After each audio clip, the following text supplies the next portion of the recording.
Nama saya Ahmad Gaus. Buku ini berjudul Era Ketika Agama Menjadi Warisan Kultural Milik Bersama. 9 pemikiran Denny J.A. soal agama di era Google. Bagian kelima, hijrah menuju demokrasi. Mungkinkah negara-negara Muslim akan menjadi negara demokratis dan menjunjung tinggi kebebasan sebagai prinsip hidup mereka? Jika pertanyaan ini diajukan kepada Denny J.A., maka jawabannya bukan hanya mungkin, tetapi harus. Dalam buku yang berjudul Jalan Demokrasi dan Kebebasan untuk Dunia Muslim, Indonesia sebagai Model, yang terbit tahun 2020, Denny J.A. menyatakan bahwa apa yang kini sedang berlangsung di dunia Islam adalah dinamika yang terus berproses. Apabila proses itu didorong oleh suatu gerakan bersama, gerakan kaum muslim di seluruh dunia untuk melakukan transformasi di dalam diri mereka, maka demokrasi dan kebebasan yang kini menjadi simbol peradaban barat modern akan terjadi juga di dunia Islam. Hukum sosial akan memaksa 50 negara muslim hijrah memeluk demokrasi dan kebebasan. Untuk itu, Denny J.A. berharap dunia Islam akan terus melahirkan para reformis yang pro kebebasan, yang kelak pikiran-pikiran mereka akan menjadi semacam paradigma di dunia Islam. Ada data yang menarik dari Pew Research Center, lembaga penelitian yang berpusat di Amerika Serikat. Dikatakan bahwa tahun 2070 nanti, penduduk muslim akan menjadi terbanyak di dunia. Maka kaum muslim akan ikut menentukan hitam putihnya dunia. Jika kaum muslim berhasil menjadi negara-negara demokratis dan memeluk kebebasan, maka dunia akan menjadi tempat yang nyaman untuk dihuni oleh anak cucu dan keturunan kita. Tapi jika sebaliknya, kaum muslim gagal mentransformasi diri mereka, dunia akan terus membara dan penuh pergolakan. Saat ini bangunan peradaban modern ditopang oleh spirit demokrasi dan kebebasan. Jika bangunan itu roboh, maka semua penghuninya akan tertimpa. Seperti pohon besar yang tumbang dan menimpa semak belukar. Memang banyak kelompok muslim yang menolak ide-ide demokrasi dan kebebasan. Mereka adalah kelompok-kelompok fundamentalis atau neo-fundamentalis yang didukung oleh kaum terpelajar. Tapi pada saat bersamaan, banyak cendekiawan muslim yang mendukung ide kebebasan dan demokrasi. Argumen-argumen mereka bercorak teologis atau bersifat keagamaan. Mereka mencari rujukan ke dalam kitab suci Al-Quran dan sunnah Nabi Muhammad. Nah, Denny J.A. tidak memilih jalan teologi. Ia memilih berlayar di arus sejarah yang dinamis. Argumen-argumennya historis sosiologis sekaligus futuristik. Ia menganggap sia-sia mempertanyakan hubungan Islam dan demokrasi. Mengapa? Karena ada banyak interpretasi mengenai itu. Ada yang membolehkan, mengharuskan, hingga yang mengharamkan.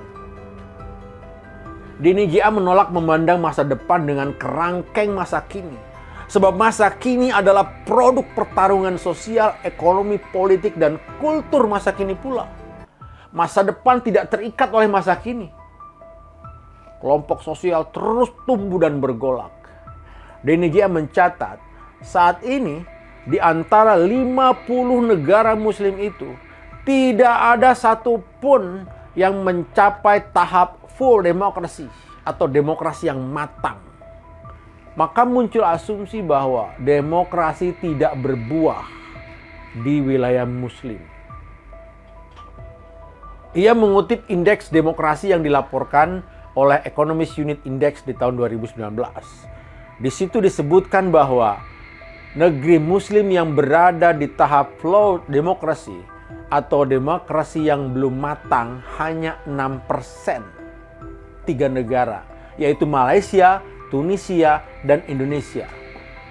Yang berada pada tahap rezim campuran atau hybrid regimes ada 34% atau 17 negara.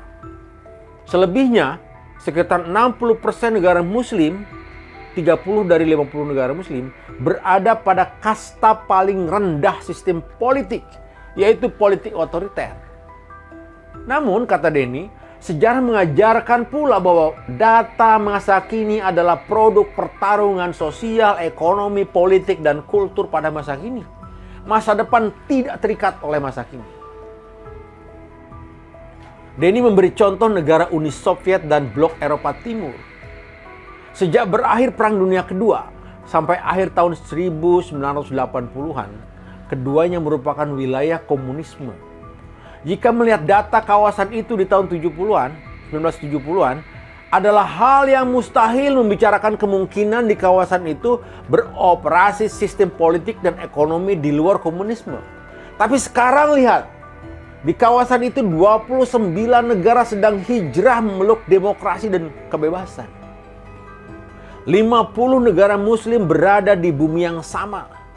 Mereka tunduk pada hukum besi politik dan ekonomi yang sama. Mereka produk dari konstruksi sosial dan sejarah yang sama. Maka dunia muslim pun dapat berhijrah menuju demokrasi dan kebebasan. Kecepatan hijrah setiap negara berbeda-beda antara satu dengan yang lain. Tapi yang pasti semua mengikuti arus perubahan. Tidak ada satu kawasan di bumi ini yang tercipta untuk kontrak mati memeluk satu jenis sistem politik dan ekonomi apapun selamanya. Sejarah peradaban mengajarkan hal tersebut. Apa yang kita sebut dengan kawasan dunia barat, dunia Eropa Timur, dunia muslim, semua berubah.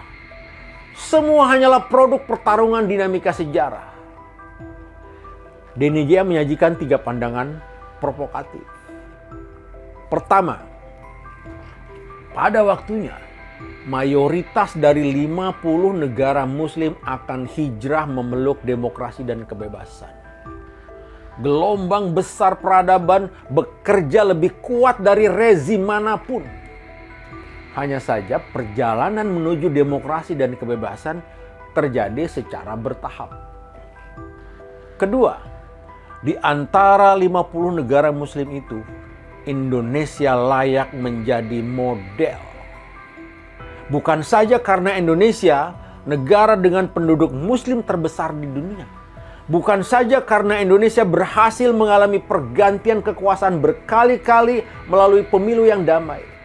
Tapi di Indonesia juga tumbuh kultur politik yang kuat, yaitu tidak ingin menjadi negara agama.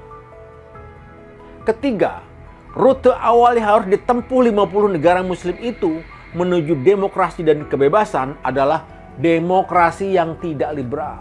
Kultur liberal seperti negara melegalkan pernikahan homoseks misalnya belum bisa dipaksakan di kawasan ini. Namun zaman terus berubah. Toleransi atas perbedaan agama dan orientasi seksual akan terbentuk melalui waktu. Prinsip hak asasi manusia sudah menjadi gelombang peradaban. Pada waktunya, Denny meyakini bahwa prinsip itu akan diterima dalam ruang publik dunia muslim. Menurut Denny ada 5 alasan mengapa dunia muslim perlu hijrah mengambil jalan demokrasi dan kebebasan. Alasan pertama, dibanding sistem pemerintahan lain, jalan demokrasi dan kebebasan adalah yang paling mungkin membangun kebahagiaan warga. Tentu banyak kelemahan sistem demokrasi plus kebebasan. Namun terbukti sistem ini tetap lebih baik dibandingkan alternatif lain. Bertebaran riset yang sudah dibuat menunjukkan korelasi positif antara demokrasi, kebebasan, dan kebahagiaan warga negara. Demokrasi dan kebebasan tidak hanya menghormati pilihan gaya hidup dan keyakinan individu. Ia juga menciptakan kultur kebaikan atau generosity. dan sistem pemerintahan yang bersih. Alasan kedua, memegang teguh nilai-nilai yang dianjurkan kitab suci Al-Quran. Ada temuan menarik yang disebut Islamicity Index. Indeks ini mengkategorikan prinsip nilai Al-Quran dalam serangkaian indikator seperti ekonomi, hukum, hak asasi manusia, dan pemerintahan yang bersih. Negara manakah di dunia yang menumbuhkan nilai yang paling islami atau paling sejaran dengan ajaran Islam? Data Islamicity Index tahun 2018 membuat kita terperangah. Sebanyak 20 negara paling tinggi, paling bagus nilai Islamicity Index-nya itu bukan negara Islam. Bahkan di negara itu, mayoritas penduduknya juga bukan Muslim. Daftar 20 negara itu adalah Selandia Baru, Switzerland, Belanda, Islandia, Irlandia, Denmark, Kanada, Australia, Norwegia, Republik Ceko, Jepang, hingga Malta. Kesamaan 20 negara itu semuanya mengambil jalan demokrasi plus kebebasan. Bahkan nilai Al-Quran, yakni nilai ekonomi, hukum, pemerintahan yang islami, lebih tumbuh di negara yang menganut demokrasi plus kebebasan.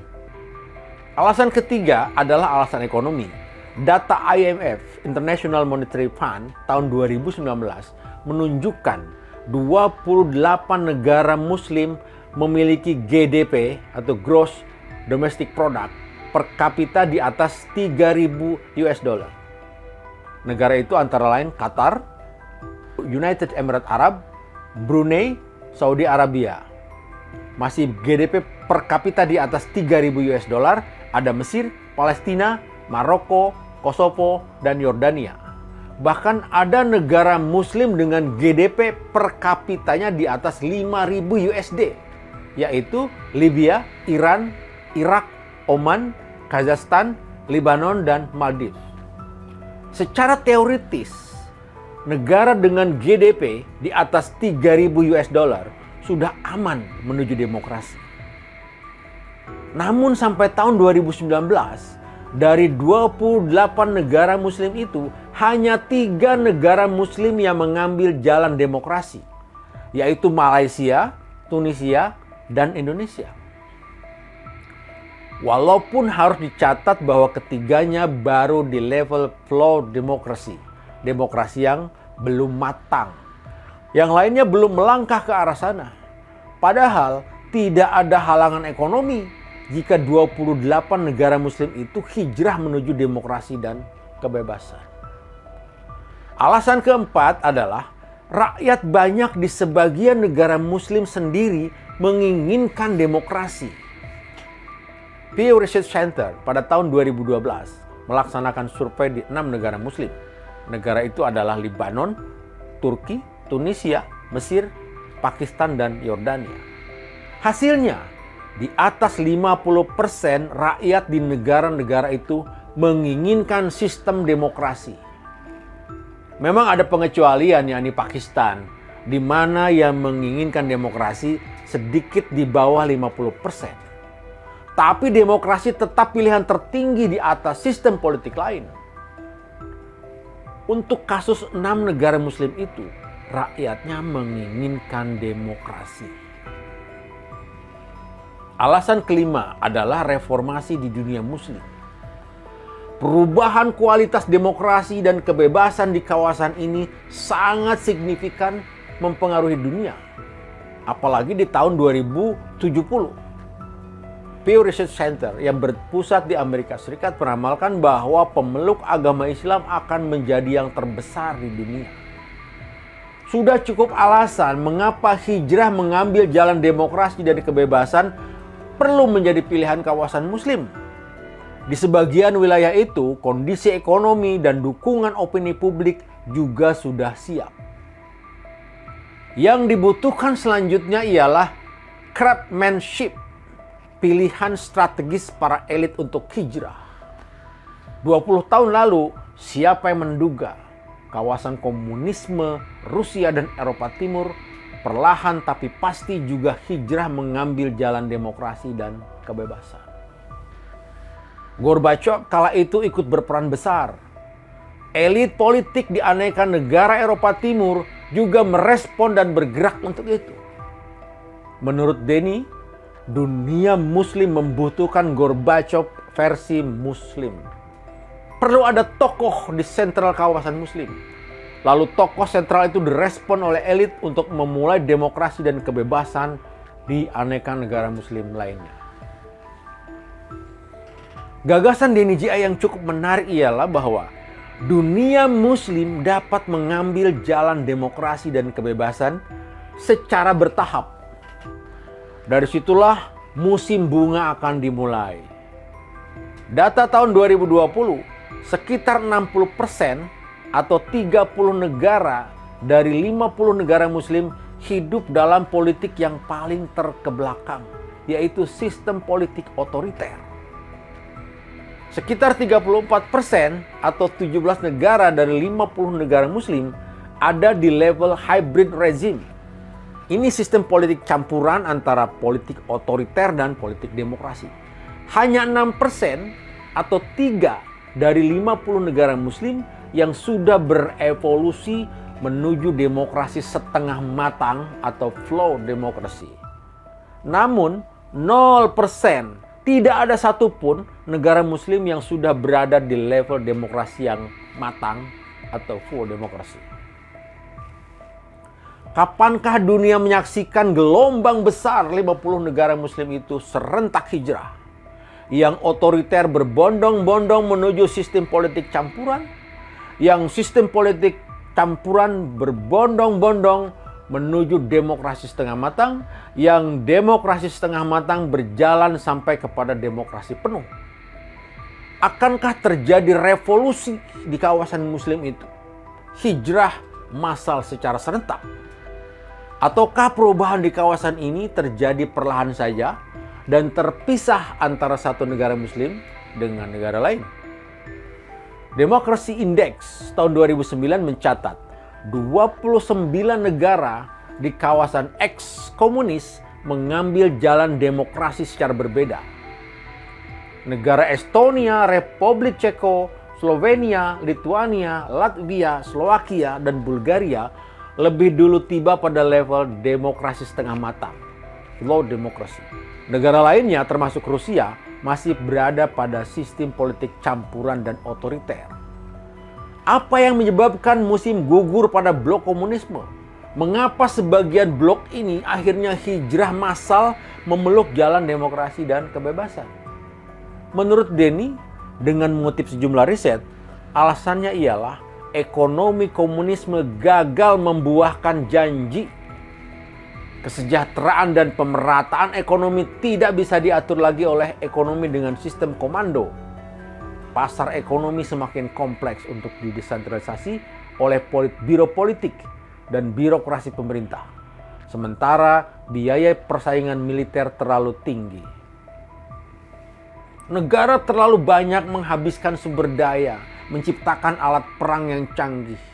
Dana untuk investasi usaha dan kesejahteraan rakyat tergerus. Pada saat yang sama, dunia semakin terbuka. Persaingan blok barat dan blok komunisme menunjukkan hasil yang semakin terbuka. Jerman Barat yang berada di blok barat dan Jerman Timur yang berada di blok timur semakin jomplang pertumbuhannya. Jerman Barat semakin meninggalkan Jerman Timur untuk aneka pencapaian ekonomi. Padahal sebelumnya, Jerman Barat dan Jerman Timur berasal dari ibu Jerman yang satu. Ekonomi negara itu awalnya kurang lebih setara. Gorbachev juga menjadi faktor. Ia tidak menggunakan kekerasan untuk mempertahankan kekuasaan dan dominasinya di Uni Soviet dan Eropa Timur. Ia bahkan ikut memulai reformasi di kawasan itu. Gorbachev memperkenalkan kebijakan perestroika, yaitu restrukturisasi, reformasi, dan perubahan. Ia juga mengkampanyekan glasnost, yaitu keterbukaan atau transparansi. Rakyat di Eropa Timur dan Uni Soviet terlalu lama hidup sebagai api dalam sekam. Ketika pintu terbuka, kemarahan dan protes rakyat menjadi air bah. Arah perubahan itu bahkan tidak bisa dikendalikan oleh Gorbachev sendiri. Hasilnya, musim gugur dan hijrah massal menuju demokrasi terjadi dan menimpa 29 negara blok komunisme. Musim bunga dan hijrah massal menuju demokrasi plus kebebasan semacam itu pula yang ditengarai oleh Denny J.A. akan terjadi pada 50 negara muslim. Untuk menuju itu, ujarnya, diperlukan peta jalan atau roadmap. Sebagaimana pengalaman negara-negara blok komunisme, hijrah massal di kawasan dunia muslim pun akan terjadi secara bertahap. Terminal pertama yang akan dicapai oleh hijrah massal dunia muslim adalah demokrasi minus liberalisme, yakni sistem politik dan ekonomi yang melaksanakan pemilu atau pemilihan umum tapi dengan sistem kebebasan terbatas. Kultur kebebasan yang sepenuhnya menjamin hak asasi manusia tentu tidak bisa diharap langsung tumbuh di kawasan ini. Demokrasi minus liberalisme adalah titik kompromi awal dunia muslim dan dunia barat. Misalnya, hak kaum LGBT untuk menikah dan disahkan negara. Kultur liberal ini tentu sulit diharap disahkan oleh negara muslim. Setidaknya itu tidak akan terjadi pada tahap awal hijrah menuju demokrasi pada dekade 2020.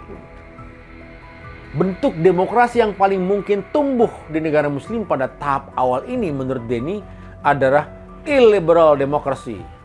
Demokrasi minus kultur liberal. Namun kelak semuanya akan berubah, berevolusi. Melihat sejarah 5.000 tahun peradaban, tidak ada sejengkal tanah pun yang tidak berubah.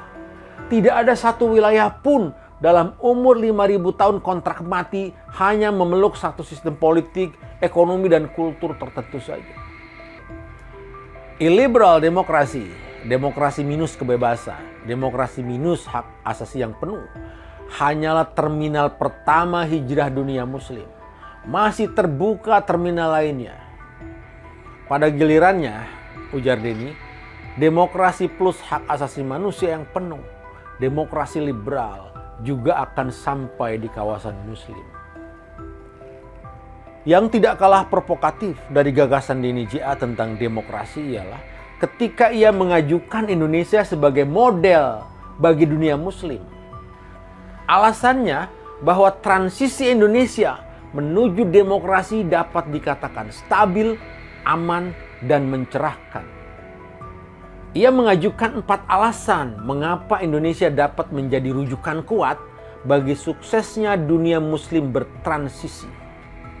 Alasan pertama, sejak reformasi tahun 1998 sudah berlangsung pemilu yang relatif aman berkali-kali. Tidak hanya pemilu legislatif yang berjalan teratur, bahkan presiden juga dipilih langsung dan sudah berkali-kali. Alasan kedua, di Indonesia perubahan kekuasaan terbukti bisa berlangsung dengan damai. Pemilu adalah temuan peradaban modern, di mana rakyat yang menentukan siapa yang mereka inginkan untuk berkuasa. Peralihan kekuasaan selalu mungkin terjadi pada setiap pemilu. Di Indonesia sudah terjadi pergantian kekuasaan berkali-kali sejak reformasi. Tes sebuah stabilitas demokrasi memang pada perubahan kekuasaan itu. Di Indonesia, turnover kekuasaan itu berjalan lancar dan efektif. Alasan ketiga, di Indonesia sungguh pun mayoritas penduduknya muslim. Partai yang setiap kali menang pemilu justru bukan partai yang berbasiskan agama. Yang selalu menang justru partai dengan platform keberagaman. Mayoritas di atas 60% pemilih Indonesia memilih partai dengan platform kebangsaan. Tidak akan terjadi di Indonesia partai pemenang pemilu mengubah haluan politik demokrasi menjadi negara agama misalnya. Sebab pemenang pemilu era reformasi selalu partai kebangsaan. Alasan keempat, data mutakhir dari Demokrasi Index tahun 2019 menggambarkan dari 60 negara mayoritas muslim, Di antaranya 50 negara yang ada datanya, hanya 3 negara berada pada kualitas flow demokrasi. Ini memang bukan level demokrasi tertinggi. Tapi untuk dunia muslim, flow demokrasi atau demokrasi yang belum matang itu adalah level tertinggi yang bisa dicapai tahap ini. 3 negara itu adalah Indonesia, Malaysia, dan Tunisia. Mengapa Indonesia lebih bisa menjadi model dibandingkan Malaysia dan Tunisia? Indonesia lebih teruji terjadi perubahan kekuasaan berkali-kali. Malaysia baru 1 kali mengalami itu ketika Perdana Menteri tidak lagi dari UMNO atau Organisasi Melayu Nasional Bersatu pada tahun 2018. Indonesia sudah pernah mengalami turnover kekuasaan jauh lebih sering dan lebih awal. Indonesia juga merupakan negara muslim terbesar dengan jumlah penduduk 270 juta jiwa. Bandingkan dengan Tunisia yang hanya 12 juta manusia. Penduduk Indonesia 20 kali lipat Tunisia. Kompleksitas persoalan Indonesia jauh lebih besar. Namun Indonesia tetap teruji berada dalam jalur yang aman dan stabil bertransisi menuju demokrasi. Bukan harapan yang berlebihan kalau Indonesia menjadi model bagi demokrasi di negara-negara muslim.